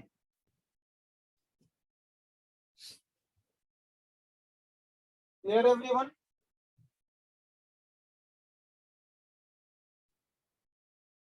मैं आगे प्रोसीड कर रहा हूं। सर अगर वेक्टर्स प्योरली इमेजिनरी हो तो हम कौन सा product use, inner product use करेंगे। प्योरली इमेजिनरी कॉम्प्लेक्स का एक सबसेट है। ओके सर, ठीक है, तब भी हम इनर प्रोडक्ट यूज करेंगे। सिर्फ रियल वेक्टर्स के लिए हम डॉट प्रोडक्ट यूज करते हैं, बाकी कॉम्प्लेक्स वेक्टर हो, प्योरली इमेजिनरी वेक्टर हो, हम इनर प्रोडक्ट यूज करेंगे। तो मैं आगे प्रोसीड कर रहा हूं। नेक्स्ट पार्ट जो हम डिस्कस करेंगे, normalisation and orthogonality of vectors.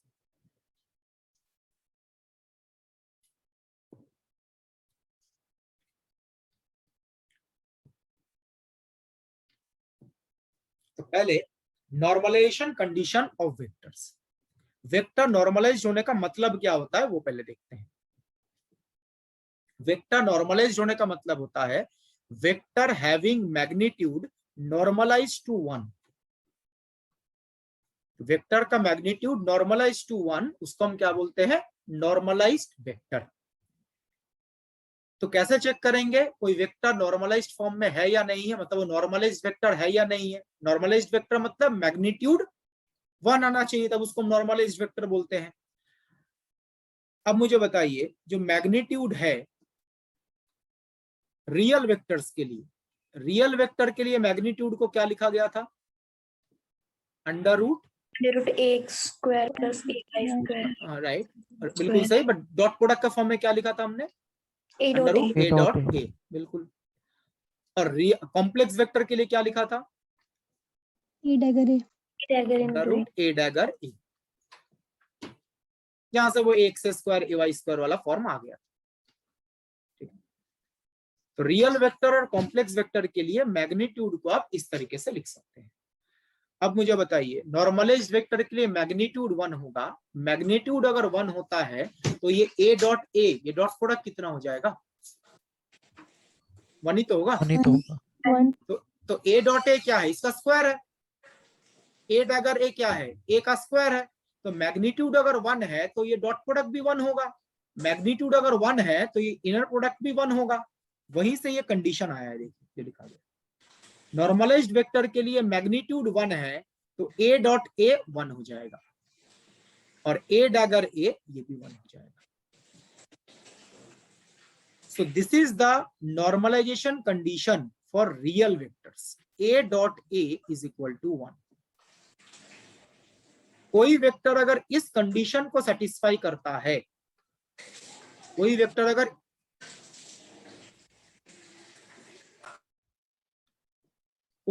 अगर इस कंडीशन को सेटिस्फाई करता है, real vector a dot A equal to 1, तो उस वेक्टर को हम क्या बोलेंगे? Normalised vector. तो this is the normalisation condition for real vectors. अगर a डॉट ए 1 है तो नॉर्मलाइज्ड फॉर्म में है, a डॉट ए 1 नहीं है तो अननॉर्मलाइज्ड फॉर्म में है। जैसे लोग वेव फंक्शन के लिए भी पढ़ते हैं ऐसे नॉर्मलाइजेशन। अगर हम कॉम्प्लेक्स वेक्टर की बात करें तो ये कंडीशन सेटिस्फाई करना चाहिए, a dagger a equal to 1। कोई कॉम्प्लेक्स वेक्टर अगर इस कंडीशन को सेटिस्फाई कर रहा है, आपने a डैगर a कैलकुलेट किया और इक्वल टू 1 आ गया, तब बोलेंगे वो कॉम्प्लेक्स वेक्टर नॉर्मलाइज्ड फॉर्म में है। तो this is the normalisation condition for complex vectors. ये रियल वेक्टर के लिए नॉर्मलाइजेशन कंडीशन है, ये कॉम्प्लेक्स वेक्टर के लिए है। जैसा आपको ध्यान है क्वांटम में आप लोग कॉम्प्लेक्स वेक्टर यूज करते हैं। जैसे यहाँ पे a डैगर a 1 है, कॉम्प्लेक्स में क्या होता है, क्या कंडीशन होता है नॉर्मलाइजेशन के लिए? साई डैगर साई नहीं लिखते, हाँ सर। इसी को तो यूज करते हैं। जैसे वेव फंक्शन के लिए अगर आप वेव फंक्शन स्टेट वेक्टर का फॉर्म में लिखे तो क्वांटम में आता है psi dagger psi equal to 1।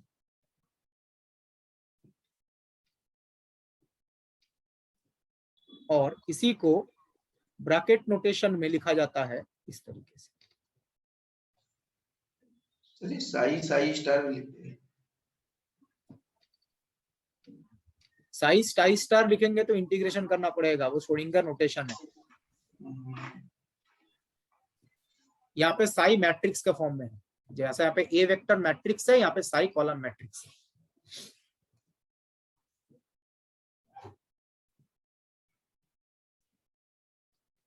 तो कॉम्प्लेक्स वेक्टर के लिए जो नॉर्मलाइजेशन कंडीशन है, वही कंडीशन क्वांटम मैकेनिक्स में भी आप लोग स्टेट वेक्टर मतलब वेव फंक्शन के लिए यूज करते हैं। ये condition complex vector. So this is the normalization condition for real vectors. This is the normalization condition for complex vector. ठीक है। Now suppose हमारे पास एक वेक्टर है जो नॉर्मलाइज्ड फॉर्म में नहीं है। हमारे पास एक वेक्टर है जो नॉर्मलाइज्ड फॉर्म में नहीं है, बट उसको हमें नॉर्मलाइज्ड फॉर्म में चेंज करना है। तो क्या करना पड़ेगा? एक वेक्टर है जो नॉर्मलाइज्ड फॉर्म में नहीं है बट नॉर्मलाइज्ड फॉर्म में चेंज करना है, तो उसमें क्या मल्टीप्लाई क्या डिवाइड करना पड़ेगा? क्या करते हैं? जो भी राइट, एक नॉर्मलाइजेशन कांस्टेंट से मल्टीप्लाई करते हैं। जैसे जो वेव फंक्शन होता है, wave function normally normalized form में नहीं होता, उसको नॉर्मलाइज्ड फॉर्म में चेंज करने के लिए हम क्या करते हैं, नॉर्मलाइजेशन कांस्टेंट से मल्टीप्लाई करते हैं। यहां पर भी सेम टेक्निक यूज होता है। सपोज हमारे पास एक वेक्टर है ए जो नॉर्मलाइज्ड फॉर्म में नहीं है,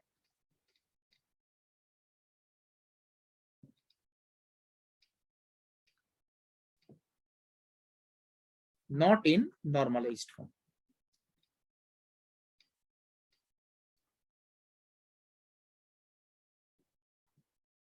नॉर्मलाइज्ड फॉर्म में नहीं है, ये चेक कैसे करते हैं, कैसे पता चला ये नहीं है, क्या कैलकुलेट किया हमने? 1 के इक्वल नहीं आया। सही सर 1 नहीं है। जो हम इनर प्रोडक्ट कैलकुलेट करेंगे ए डैगर ए, ये 1 नहीं आएगा, तो हम बोलेंगे नॉर्मलाइज्ड फॉर्म में नहीं है। बिकॉज अगर ये नॉर्मलाइज्ड फॉर्म में होता तो इक्वल टू 1 आता। तो इसको नॉर्मलाइज्ड फॉर्म में चेंज करने के लिए क्या करते हैं, इसके साथ एक नॉर्मलाइजेशन कांस्टेंट के मल्टीप्लाई करते हैं।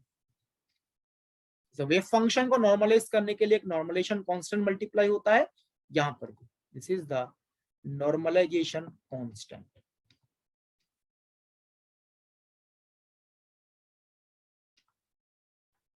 ये के मल्टीप्लाई करने के बाद जो नया वेक्टर आएगा वो नॉर्मलाइज्ड फॉर्म में।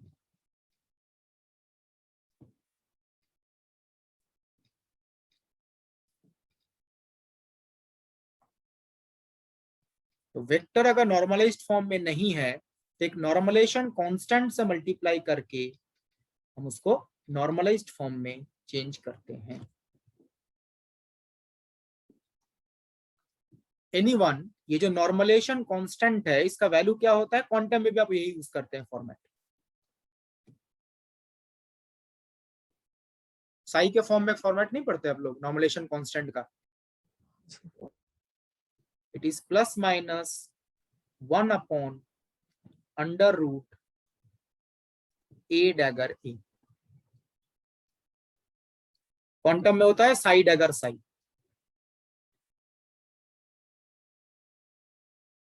This is the value of the normalization constant. इस नॉर्मलाइजेशन कांस्टेंट से मल्टीप्लाई करेंगे तो अननॉर्मलाइज्ड वेक्टर नॉर्मलाइज्ड फॉर्म में चला आएगा।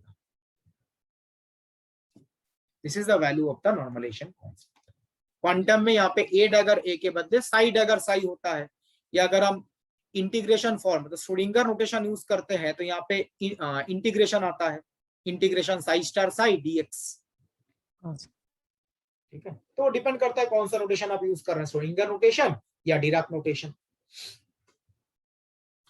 तो ये सेम फॉर्मूला वेक्टर्स में भी यूज होता है। तो एक अननॉर्मलाइज्ड वेक्टर को इस नॉर्मलाइजेशन कांस्टेंट से मल्टीप्लाई करेंगे तो आपको नॉर्मलाइज्ड वेक्टर मिल जाएगा। अब प्लस माइनस कोई भी साइन यूज कर सकते हैं, नॉर्मली प्लस साइन ही यूज किया जाता है। क्लियर है एवरीवन? Yes, sir.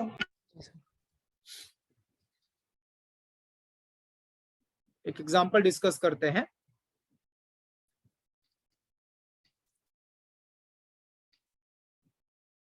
अभी कुछ देर पहले जो कॉम्प्लेक्स वेक्टर का एग्जांपल लिया गया था,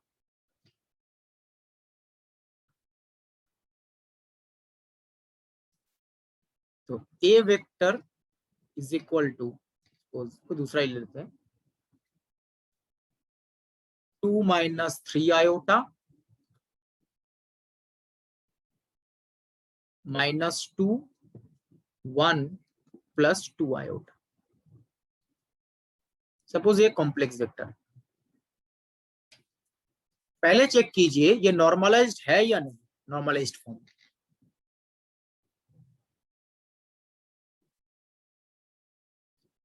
नॉर्मलाइज्ड फॉर्म में है या नहीं, ये चेक करने के लिए हम क्या कैलकुलेट करेंगे, A dagger into A.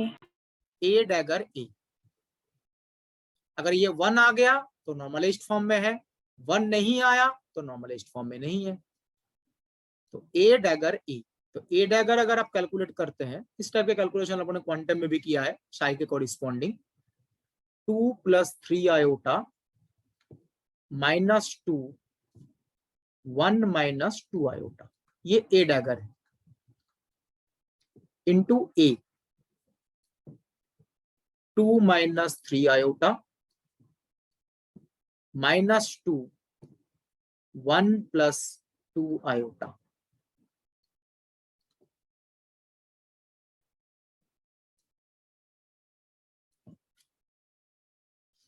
तो simple matrix multiplication 2 plus 3 iota 2 minus 3 iota, तो ये आ जाएगा 4 प्लस 9 13।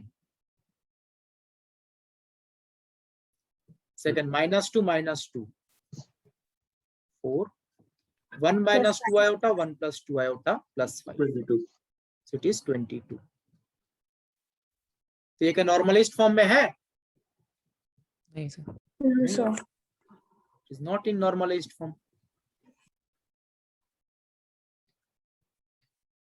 तो नॉर्मलाइज्ड फॉर्म में चेंज करने के लिए हम क्या करते हैं? नॉर्मलाइजेशन कांस्टेंट से मल्टीप्लाई करते हैं, और नॉर्मलाइजेशन कांस्टेंट का वैल्यू क्या होता है, अभी फॉर्मूला जो क्या होता है वो अभी बताया गया। तो यहाँ पे देखिए k क्या आएगा, k is plus minus 1 upon under root a dagger a।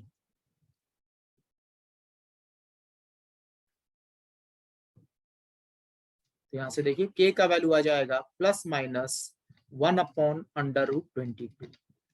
Plus sign या माइनस साइन कोई भी कंसीडर कर सकते हैं, नॉर्मली हम पॉजिटिव साइन ही कंसीडर करते हैं। तो इस वेक्टर के कॉरिस्पॉन्डिंग जो नॉर्मलाइज्ड वेक्टर आएगा a suffix n, it is equal to k times a।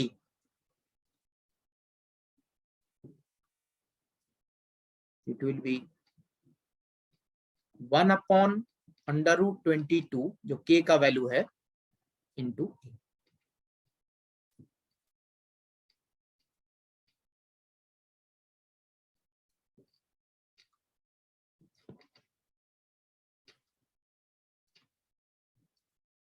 This is the normalized vector corresponding to the given vector। तो इस तरीके से गिवन वेक्टर अगर नॉर्मलाइज्ड फॉर्म में नहीं है उसको आप नॉर्मलाइज्ड फॉर्म में चेंज कर सकते हैं। सेम टेक्निक क्वांटम मैकेनिक्स में स्टेट वेक्टर्स के लिए यूज किया जाता है।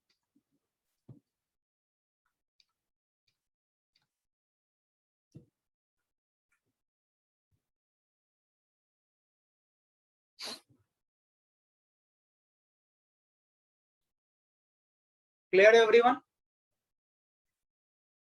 Yes sir. जी सर। मैं आगे प्रोसीड कर रहा हूं।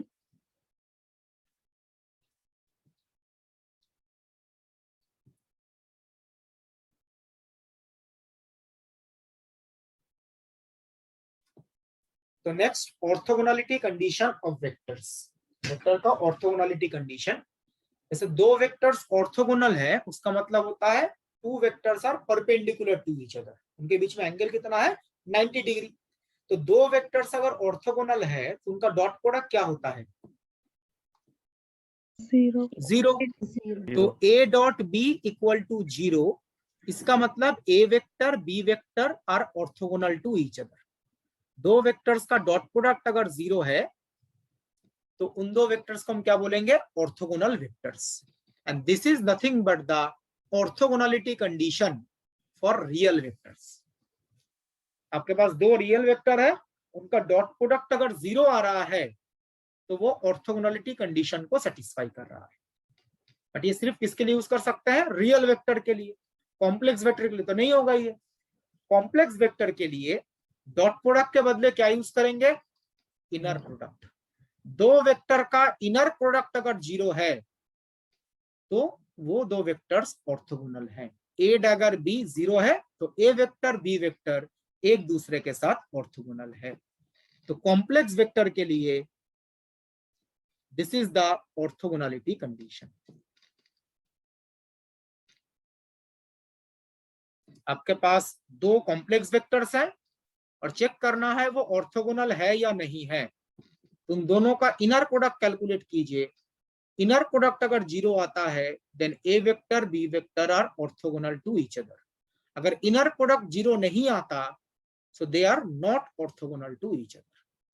तो रियल वेक्टर के लिए डॉट प्रोडक्ट 0 आना चाहिए, कॉम्प्लेक्स वेक्टर के लिए इनर प्रोडक्ट 0 आना चाहिए।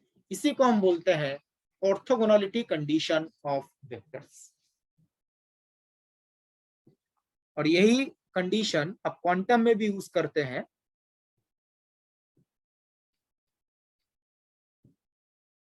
Sai M dagger psi N equal to 0 और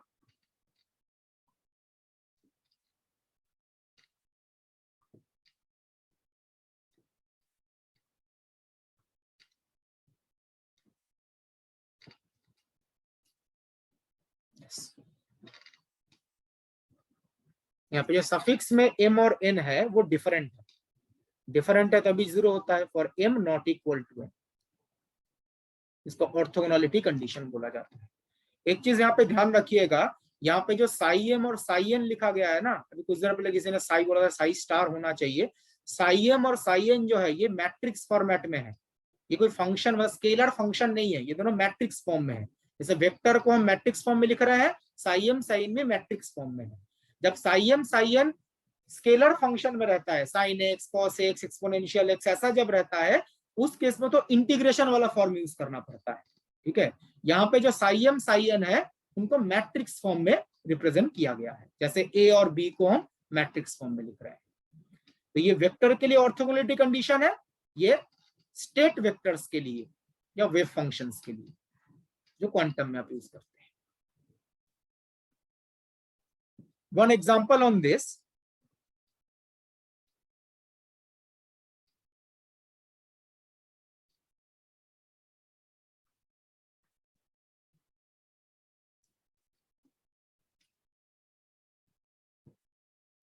suppose we have two complex vectors. A vector is -3 iota plus -2 iota 1√3,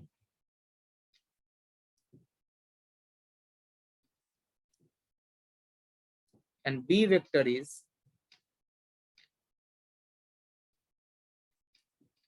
-2 iota 1√3।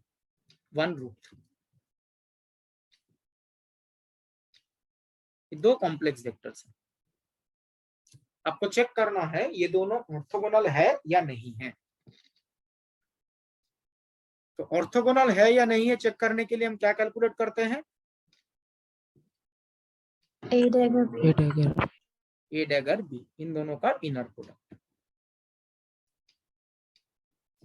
तो ए डैगर देखिए आएगा 2 आयोटा 1√3।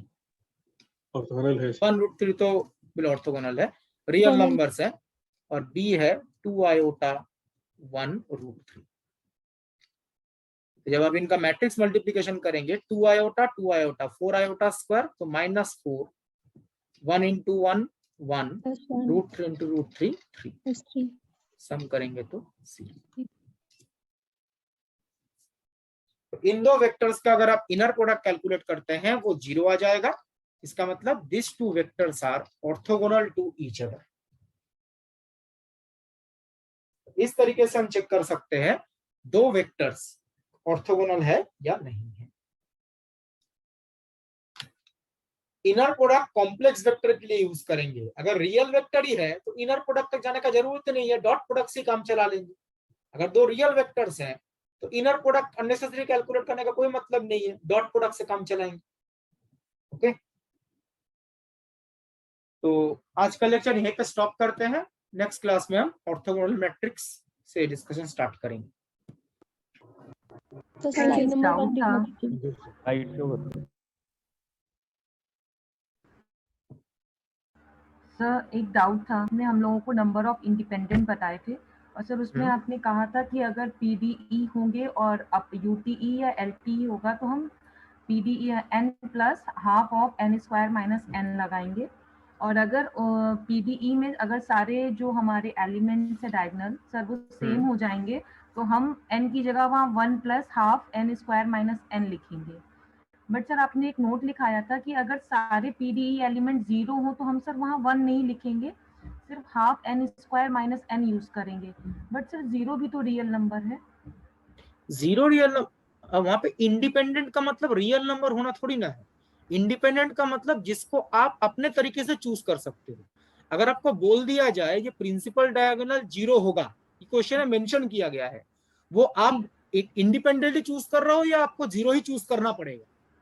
सर 0 चूज करना पड़ेगा। तो वो इंडिपेंडेंट कहाँ हुआ? Okay sir. उसको आप चूज करो तो आपको पता, वो तो दिया गया है कि 0 ही होगा, 0 के अलावा आप कुछ चूज नहीं कर सकते। Okay sir. ठीक है, अगर आपको ये दिया होता प्रिंसिपल डायगोनल रियल होना चाहिए, सपोज दिया होता प्रिंसिपल डायगोनल रियल होना चाहिए, अब बताइए रियल सिर्फ बोलने का मतलब क्या वो फिक्स्ड हो गया? नहीं सर। रियल तो आप कुछ भी चूज कर सकते हो ना, 0 1 2 3 -1 -2 कुछ भी चूज कर सकते हो। Okay sir. ठीक है, तब वो इंडिपेंडेंट होता। तो सर जब सारे एलिमेंट्स हमारे 1 होंगे पीडीई के सर, तब हम लोग 1 क्यों ऐड कर रहे हैं? नहीं, तब भी 1 ऐड नहीं कर रहे हैं। अच्छा। जब सारे प्रिंसिपल डायगोनल इक्वल होंगे तब ऐड कर रहे हैं। Okay sir. जैसे अगर आपको ये बोला रहे जो all principal diagonal are equal to 1, तो इक्वल टू 1 मतलब 1 के अलावा कुछ नहीं हो सकता। जी सर। तो उसमें काउंट नहीं करेंगे +1।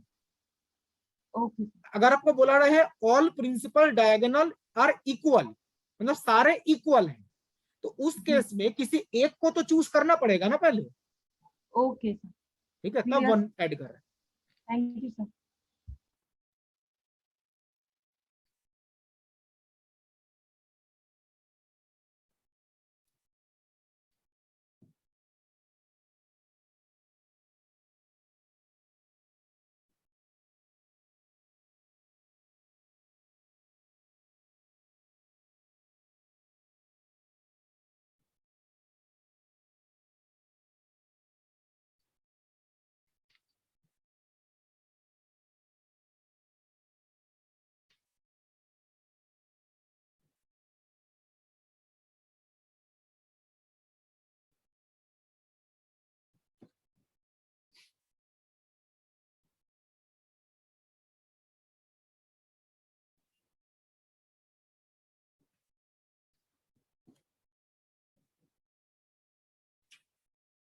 सर उसमें जैसे प्रिंसिपल डायगोनल में 0 1 2 3 तो ऐसे डिफरेंट एलिमेंट हो तो भी 0 लेंगे ना? अगर मेंशन किया गया है तो 0 ही होगा, अगर क्वेश्चन में बोल दिया गया है। अगर ना बोले तो?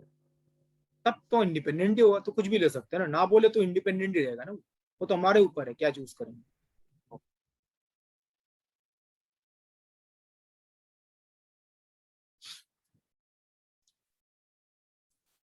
Any other questions?